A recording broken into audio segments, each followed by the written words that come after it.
Hello everyone. तो चलिए video start करते हैं आज की।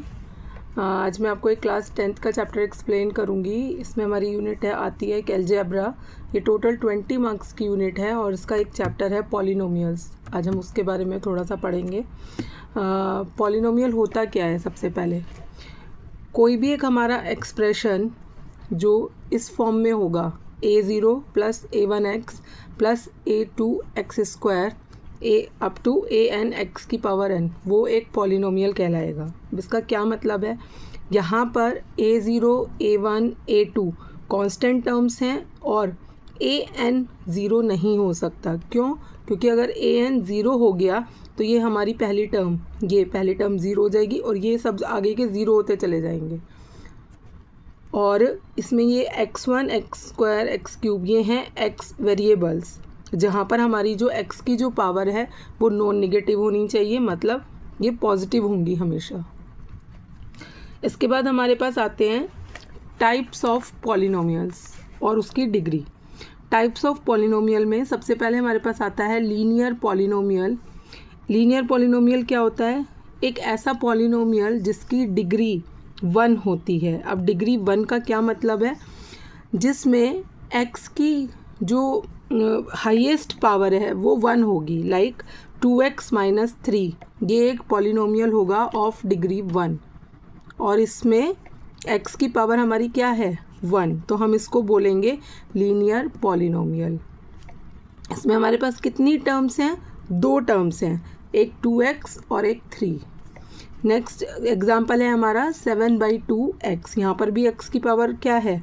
1। इसके बाद x कोई वेरिएबल है ही नहीं इसमें, तो ये भी एक कैसा पॉलिनोमियल होगा? Linear polynomial.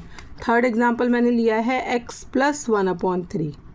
ठीक है, तो यहाँ पर भी x की क्या पावर है? 1, तो ये भी एक लीनियर पॉलिनोमियल होगा, जहाँ पर a हमारा नॉट इक्वल टू 0, मतलब कि जो कांस्टेंट टर्म है वो हमारी 0 नहीं होनी चाहिए। इसके बाद हमारा आता है क्वाड्रेटिक पॉलिनोमियल। इसके बाद हमारा कौन सा पॉलिनोमियल आता है? Quadratic polynomial. ये बहुत इंपॉर्टेंट है क्वाड्रेटिक पॉलिनोमियल। इसको आप आगे सॉल्व भी करना सीखेंगे, जिसका नाम होगा चैप्टर का क्वाड्रेटिक इक्वेशंस। इसमें हमें क्या होता है? वो एक ऐसा पॉलिनोमियल जिसकी डिग्री 2। अब इसका क्या मतलब है कि x की हाईएस्ट पावर इस पॉलिनोमियल में कितनी होगी? 2 होगी। Example 2x + 5 minus x²। तो यहाँ पर x की पावर 1 है और यहाँ पर क्या है? 2, तो इसकी हाईएस्ट पावर कितनी है? 2, तो इसकी डिग्री होगी 2 और इसका नाम हमने दिया क्वाड्रेटिक पॉलिनोमियल। दूसरा एग्जाम्पल हमने लिया है x² / √5 + 3x। यहाँ पर x की पावर कितनी है? 2 और यहाँ पर 1, तो हाईएस्ट पावर कितनी है? 2, तो ये हमारा क्या हुआ? डिग्री इसकी हमारी 2 हुई और इसका नाम हमने दिया क्वाड्रेटिक पॉलिनोमियल। इसके बाद हमारा आता है इसकी जो स्टैंडर्ड फॉर्म हमारी होगी वो होगी ax² + bx + c, जहाँ पर a नॉट इक्वल टू 0 होगा, b भी नॉट इक्वल टू 0 होगा और c भी नॉट इक्वल टू 0 होगा। ये हमारी होती है standard form of quadratic equations. इसके बाद आता है हमारा क्यूबिक पॉलिनोमियल। क्यूब मतलब 3, तो इसका मतलब एक ऐसा पॉलिनोमियल जिसकी डिग्री 3 होगी उसको हम क्यूबिक पॉलिनोमियल बोलेंगे। डिग्री 3 मतलब x की जो हाईएस्ट पावर होगी वो क्या होगी? 3, तो ये है x³ + 2x। यहाँ पर x की पावर 1 है और यहाँ पर 3, तो इसकी डिग्री 3 होगी और इसका हमने नाम दिया क्यूबिक पॉलिनोमियल। और इसकी एक दूसरा एग्जाम्पल भी मैंने लिया है 5/3x³ + x² + 2। इसकी स्टैंडर्ड फॉर्म होती है ax की पावर 3 + bx की पावर 2 + cx + d। ठीक है, इसके बाद एक इम्पॉर्टेंट आता है हमारा कांस्टेंट पॉलिनोमियल। यहाँ से हमारा कई बार क्वेश्चन आ जाता है 1 नंबर का या MCQ में। इसमें हमारा होता है a polynomial of degree 0 is called constant polynomial.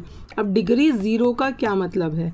Degree 0 का मतलब है कि x की जो पावर है वो 0 रही होगी और x की पावर 0, ये हम एक्सपोनेंट्स में पढ़ते हैं कि अगर हमारी किसी भी वेरिएबल की जो पावर होती है वो 0 होती है तो उसकी वैल्यू क्या होती है? 1 होती है। अब अगर हम एग्जांपल लेते हैं कि x³ + 2x और यहाँ पर x की पावर 0 है, तो ये क्या रह गया? केवल 2 बचा यहाँ पर। तो तो ये एक क्या बन गया, कांस्टेंट बन गया।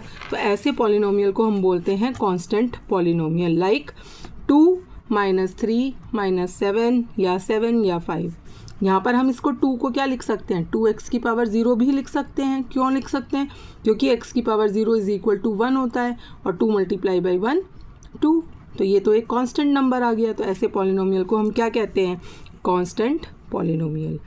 ज़ीरो पॉलिनोमियल क्या होता है, जहाँ पर a 0 हो जाए, जहाँ पर a 0 हो जाए।